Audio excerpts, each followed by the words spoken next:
കേരളത്തിലെ മാതൃ സർവകലാശാലയായ കേരള സർവകലാശാലയുടെ മലയാള വിഭാഗം ലൈബ്രറിയാണിത്.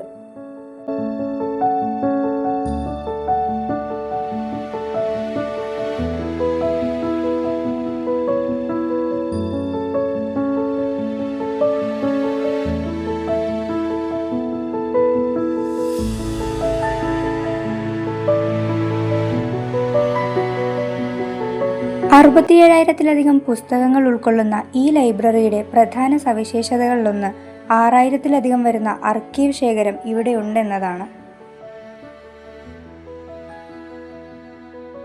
1960 മുൻപ് പ്രസിദ്ധീകരിക്കപ്പെട്ട പുസ്തകങ്ങളെയാണ് ഇവിടെ ആർക്കൈവ് വിഭാഗത്തിൽ ഉൾപ്പെടുത്തി സംരക്ഷിക്കുന്നത്.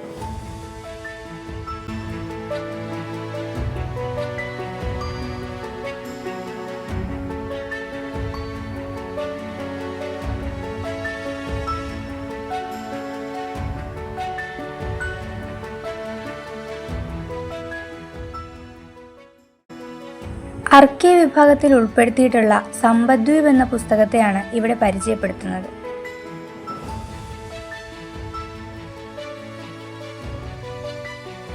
ട്രഷർ ഐലൻഡ് എന്ന ലോകപ്രശസ്ത നോവലിന്റെ മലയാള വിവർത്തനമാണ് സമ്പദ്ദ്വീപ് എന്ന പേരിൽ PV വേലായുധൻപിള്ള രചിച്ച ഈ ഗ്രന്ഥം. സുപ്രസിദ്ധ സ്കോട്ടിഷ് നോവലിസ്റ്റായ റോബർട്ട് ലൂയി സ്റ്റീവൻസൺ എഴുതിയ സാഹസിക നോവലാണ് ട്രഷർ ഐലൻഡ്. ജിം ഹോക്കിൻസ് എന്ന ബാലനാണ് ഈ നോവലിലെ പ്രധാന കഥാപാത്രം. ജിമ്മിന് ഒരു നിധി ശേഖരത്തിലേക്കുള്ള ഭൂപടം ലഭിക്കുകയും നിധി തേടി ജിമ്മും സംഘവും ഹിസ്പാനിയോള എന്ന കപ്പലിൽ യാത്ര തിരിക്കുകയും ചെയ്യുന്നു.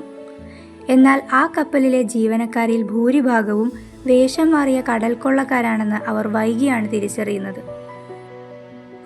ഒടുവിൽ സാഹസികമായ പോരാട്ടങ്ങൾക്ക് ശേഷം ജിം ഹോക്കിൻസും സംഘവും സ്വർണശേഖരവുമായി സുരക്ഷിതമായി നാട്ടിലേക്ക് മടങ്ങിയെത്തുന്നതാണ് ട്രഷർ ഐലൻഡ് എന്ന നോവലിന്റെ പ്രമേയം.